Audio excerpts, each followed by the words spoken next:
Hello and welcome to World of Tanks with Drapsikis. Today we're having a look at one of my friends, Herm.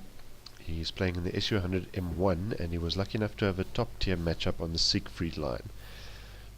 This tank has a very nice gun, no gun depression to speak of, and the armor isn't very good, but it is well sloped, so if you use it well then you can pull off a couple of bounces. Now Herm is moving into a relatively aggressive position.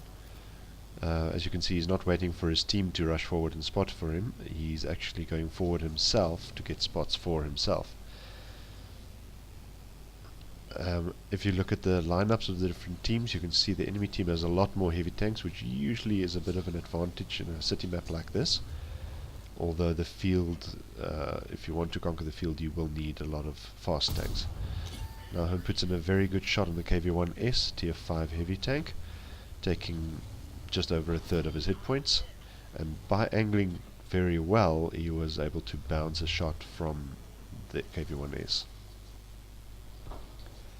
I was waiting for the 1S to come back out, and he's obviously a little bit reluctant to do so. And the friendly Covenanter comes past, but fortunately doesn't stop in the way, and Herm is able to track the 1S in place. Unfortunately, he doesn't have an angle in order to penetrate through the tracks, so he will only be able to perma-track him, which seems to me Herm decides against. 1S moves forward and allows Herm to get a shot, and then he over-angles his tank, so as soon as Herm reloads he's able to finish him off. 2 versus 2 situation looks quite good. And then there's another enemy heavy tank approaching.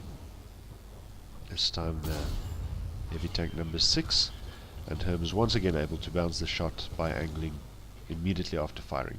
And here he shows you how to penetrate through the tracks. In other words, he takes off the tracks and takes off hit points. Very well done indeed. Okay.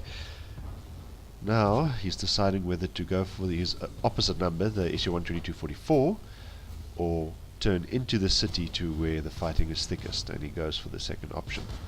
Unfortunately, the enemy T-71 is taken out before he can get to him, but here's a nice meaty TOG to play with.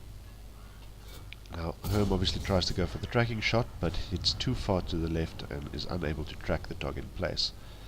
So we'll have to approach. The TOG, while having low alpha, does have a fast firing gun, so you don't want to stick around while he's shooting at you. Herm does well there to get out of the line of fire, but he goes back in, and fortunately for him the TOG is not shooting at him.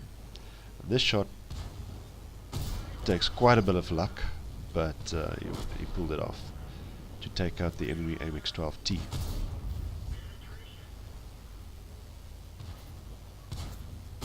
Now for some reason this PZ-T25 decided to stay right there while Herm was shooting at him, so it doesn't take long at all to take him out. Now the BDR penetrates.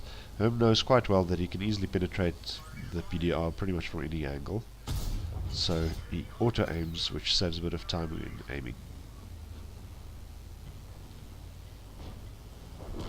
Right, someone else takes out the BDR. Herm is on 5 kills, but there's only 3 enemy tanks remaining. The enemy SU-122-44 takes out the friendly Skoda T25, and then the ELC takes out the 122-44, leaving only the Leopard and the 1375 on the enemy team alive. Unfortunately, Herm is unable to get a shot on the Leopard, and now he goes to where the AMX-12T was, 1375, sorry, was last spotted. So you never know with a fast tank like that where they've gotten off to. A lot of the times they will find a difficult place to go to and hide there in a situation like this. But as you can hear, he is shooting at some of the friendlies, so he's around here. And in chat you can see Herm asked the friendly team if he could have him, and the Hellcat agreed to leave him. However, the Hellcat is furthest from the 1375, so it's not really up to him. And in a situation like this, when you ask for the last kill, you're entitled to ask, but your team has no responsibility to let you have it. So it was very nice of the Hellcat to actually stand back and let Herm have the kill. Right, let's have a quick look at the post-game stats. You can see Herm got a very nice Top Gun, high caliber, fire for effect, duelist and bruiser with an ace tanker. The team details is number 1 on experience with a very neat base XP of 1377, just over 3000 damage done.